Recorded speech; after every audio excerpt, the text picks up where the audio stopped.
पिछले वीडियो में हमने सेल्स को डिटेल से समझा था कि सेल्स क्या होती है। इस वीडियो में हम बात करने वाले हैं सेल्स के टाइप्स के बारे में, जिसमें फर्स्ट है ऑनलाइन सेल्स।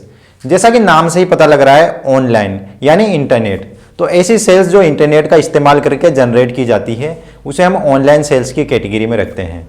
ऑनलाइन सेल्स का अस्तित्व इंटरनेट के आने के बाद हुआ था, लेकिन आज तो इंटरनेट का ज़माना है, तो इस वजह से आज कंपनियों ने अपने e commerce platforms, online websites और अपने एप्लीकेशंस बना रखे हैं। इन ऑनलाइन प्लेटफॉर्म्स पर ये कंपनियां अपने प्रोडक्ट और सर्विसेज से रिलेटेड सारी इन्फॉर्मेशन मेंशन करती है, जैसे कि इस कंपनी के कौन कौन से प्रोडक्ट और सर्विसेज हैं, उनकी प्राइस और स्पेसिफिकेशन क्या है। साथ ही आपको इस प्रोडक्ट की फ़ोटो, वीडियो और उनसे रिलेटेड कस्टमर के जो रिव्यूज़ हैं वो भी देखने को मिल जाते हैं। ये सब चीज़ें कस्टमर घर बैठे ऑनलाइन ही पता कर लेता है।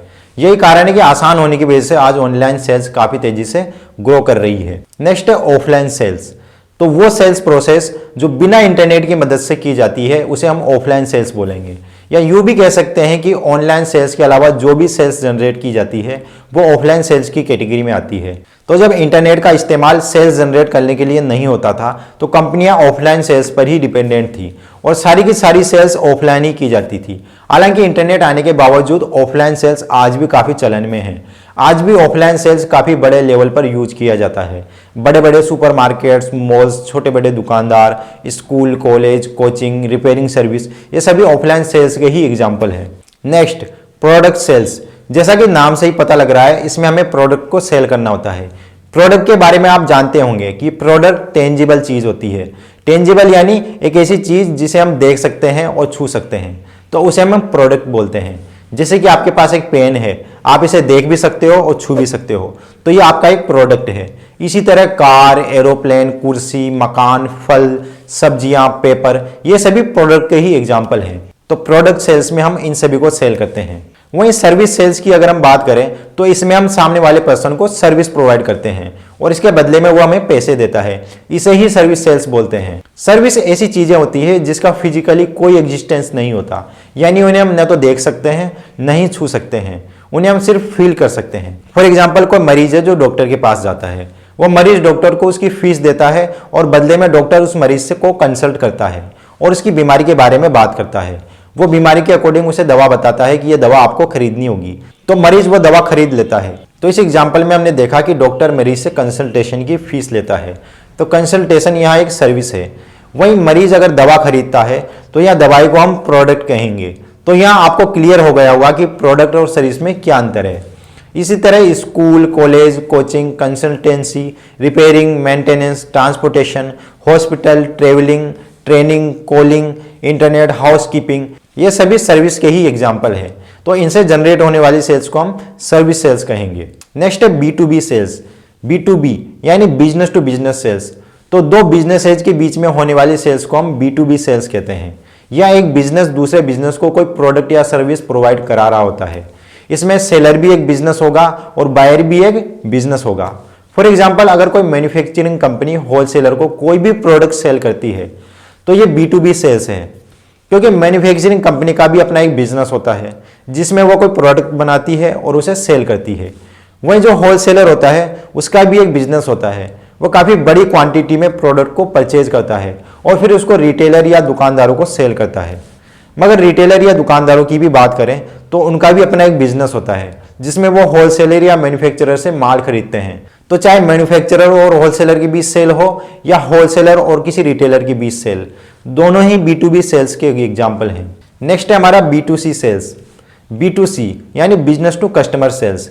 इस कैटेगरी में जो सेल्स होती है वो एक बिजनेस और कस्टमर के बीच होती है, यानी सेलर होता है एक बिजनेस और बायर होता है एक कस्टमर। फॉर एग्जाम्पल, कोई रिटेल शॉप है जो एक बिजनेस है, वहाँ कोई कस्टमर आता है और उस रिटेल शॉप से कोई प्रोडक्ट परचेज करता है, तो यहाँ जो सेल्स जनरेट हुई वो एक बिजनेस और कस्टमर के बीच हुई है। तो ये B2C सेल्स का एक एग्जाम्पल है। नेक्स्ट टाइप है इनसाइड सेल्स। इनसाइड यानी अंदर से। इसमें हम उन सेल्स को इंक्लूड करते हैं जो किसी बिजनेस या कंपनी के ऑफिस में अंदर रहकर जनरेट की जाती हो। इसमें हमें अपना सारा सेल्स का काम ऑफिस के अंदर से ही निपटाना होता है। इसके लिए एक सेल्स टीम होती है जो कस्टमर या क्लाइंट से रिमोटली कॉन्टेक्ट करती है। रिमोटली यानी एक जगह बैठे बैठे। तो इसके लिए वे अपने काम को कॉलिंग या इंटरनेट के थ्रू करते हैं।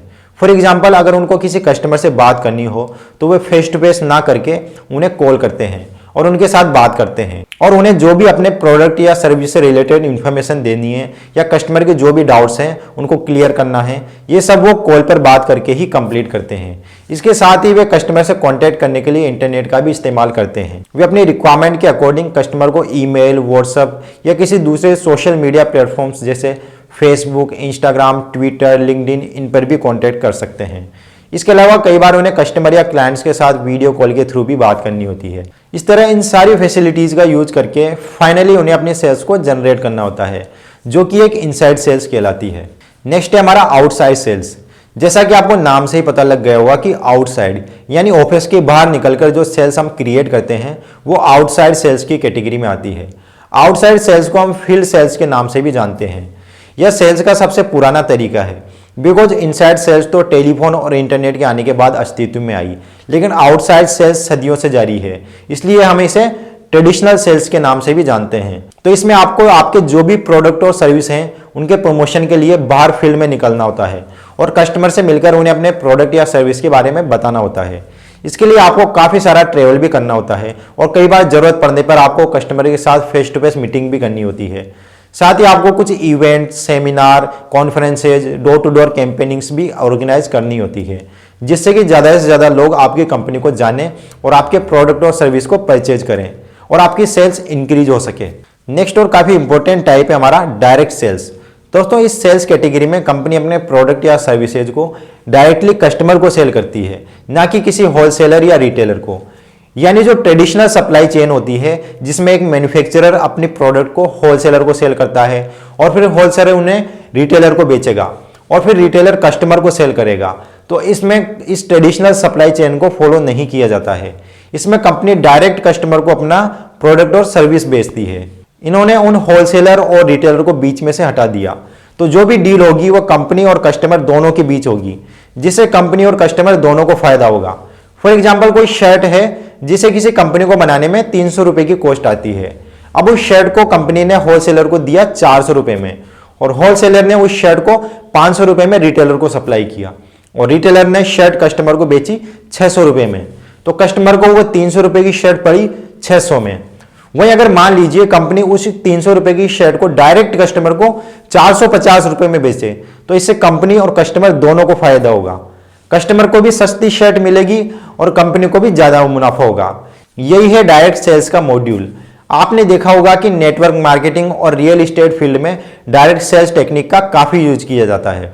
Next, outsource sales. दोस्तों ये बिल्कुल ही अलग टाइप की सेल्स कैटेगरी है। इसमें यह होता है कि एक कंपनी है जो सिर्फ प्रोडक्ट या सर्विस बनाती है और उन प्रोडक्ट सर्विस को बेचने का काम वो किसी दूसरी कंपनी को दे देती है। ये दूसरी कंपनी पहली कंपनी के लिए सेल्स का सारा काम करके देती है, तो इस तरह की सेल्स को हम आउटसोर्स सेल्स कहते हैं। चलिए एक एग्जांपल से इसे समझते हैं। एक टेलीकॉम कंपनी है जो इंटरनेट और वाईफाई की सर्विस प्रोवाइड करती है, लेकिन उसके कई सारे प्लान्स हैं, लेकिन उस टेलीकॉम कंपनी के पास इतना टाइम नहीं है कि वो खुद कस्टमर से बात करे और उन्हें अपने प्लान्स के बारे में बताए और उन्हें अपनी सर्विस सेल करे। तो वे क्या करते हैं, इस काम के लिए किसी थर्ड पार्टी कंपनी से कांटेक्ट कर लेते हैं और उन्हें अपने सेल्स का काम सौंप देते हैं। अब वो थर्ड पार्टी कंपनी उस टेलीकॉम कंपनी के लिए सेल्स जनरेट करेगी, यानी वो कस्टमर से कांटेक्ट करेगी और उन्हें इंटरनेट और वाईफाई से रिलेटेड प्लान्स बताएंगी। इससे क्या होगा कि जो इंटरेस्टेड कस्टमर्स हैं वह उन प्लान्स को परचेज कर लेंगे, तो इस तरह यहाँ सेल्स जनरेट हो जाएगी। तो भले ही सेल्स उस थर्ड पार्टी कंपनी ने जनरेट की है, लेकिन यह सेल्स उस टेलीकॉम कंपनी की ही मानी जाएगी और कस्टमर का सारा पैसा उस टेलीकॉम कंपनी को ही ट्रांसफर होगा। अब आप सोच रहे होंगे कि अगर सारा पैसा टेलीकॉम कंपनी को मिल जाएगा तो फिर थर्ड पार्टी कंपनी को क्या मिलेगा। तो उस थर्ड पार्टी कंपनी को वो टेलीकॉम कंपनी सेल्स के काम के लिए पहले ही पैसा दे चुकी है। उसका काम सिर्फ सेल्स जनरेट करने का होता है। इसे हम दूसरे शब्दों में इस तरह से भी कह सकते हैं कि उस टेलीकॉम कंपनी ने अपने सेल्स का काम उस थर्ड पार्टी कंपनी को आउटसोर्स कर दिया और इसी वजह से हम यहाँ जनरेट हुई सेल्स को आउटसोर्स सेल्स कहते हैं। नेक्स्ट है एफिलिएट सेल्स। दोस्तों एफिलिएट सेल्स में भी कंपनी अपने सेल्स के लिए किसी तीसरे पर्सन या बिजनेस से कॉन्टेक्ट करती है, लेकिन ये आउटसोर्स सेल्स से थोड़ा डिफरेंट है। आउटसोर्स सेल्स में कंपनी तीसरे पर्सन को सेल्स के काम का अलग से पैसा देती है, लेकिन एफिलिएट सेल्स में कंपनी तीसरे पर्सन को सेल्स का पैसा नहीं देती, बल्कि जो सेल्स जनरेट हुई है उसका कुछ कमीशन देती है। इसे ही हम एफिलिएट सेल्स बोलते हैं। आज आपको इंटरनेट पर एफिलिएट सेल्स के कई सारे एग्जांपल्स मिल जाएंगे। आपने यूट्यूब पर देखा होगा कि कई सारे ऐसे यूट्यूबर्स हैं जो उनके वीडियो के बीच में किसी प्रोडक्ट या सर्विस को प्रमोट करते हैं, तो यह एफिलिएट सेल्स का ही एक एग्जांपल है। वे उस प्रोडक्ट या सर्विस को प्रमोट करते टाइम ये भी बताते हैं कि अगर आपको इसको परचेज करना है तो इसकी लिंक मैंने डिस्क्रिप्शन में दी हुई है, तो वहां से इसे परचेज कर सकते हैं। तो जब भी इस लिंक से कोई सेल्स जनरेट होती है तो उसका कमीशन उस यूट्यूबर को भी मिलता है। इसी को हम एफिलिएट सेल्स बोलते हैं। नेक्स्ट है टेली सेल्स। दोस्तों, टेली सेल्स वो कैटेगरी है जिसमें आपको अपनी सेल्स का सारा काम कॉलिंग के थ्रू करना होता है। इसमें आपको सबसे पहले अपने प्रोस्पेक्ट्स की कॉन्टेक्ट डिटेल निकालनी होती है ताकि आप उनसे कॉल पर बात कर सकें। प्रोस्पेक्ट ऐसे लोग होते हैं जो आपके प्रोडक्ट या सर्विस को खरीदने के लिए सबसे ज्यादा कैपेबल हो।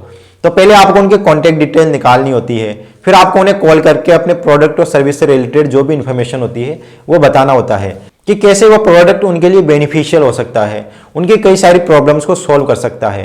साथ ही कस्टमर के जो भी क्वेश्चन, जो भी क्वेरीज है, उनको भी आपको सॉल्व करना होता है। और फाइनली आपको उन्हें कन्विंस करके अपने प्रोडक्ट और सर्विस को सेल करना होता है।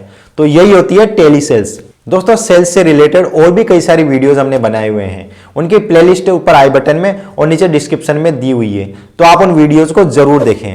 और इसी तरह के नॉलेजेबल वीडियोस के लिए हमारे चैनल को अभी सब्सक्राइब करें, साथ ही बेल आइकन को भी प्रेस कर दें। आप हमसे कनेक्ट होने के लिए हमें फेसबुक और इंस्टाग्राम पर फॉलो कर सकते हैं। साथ ही वीडियो को लाइक करें और अपने फ्रेंड्स के साथ जरूर शेयर करें।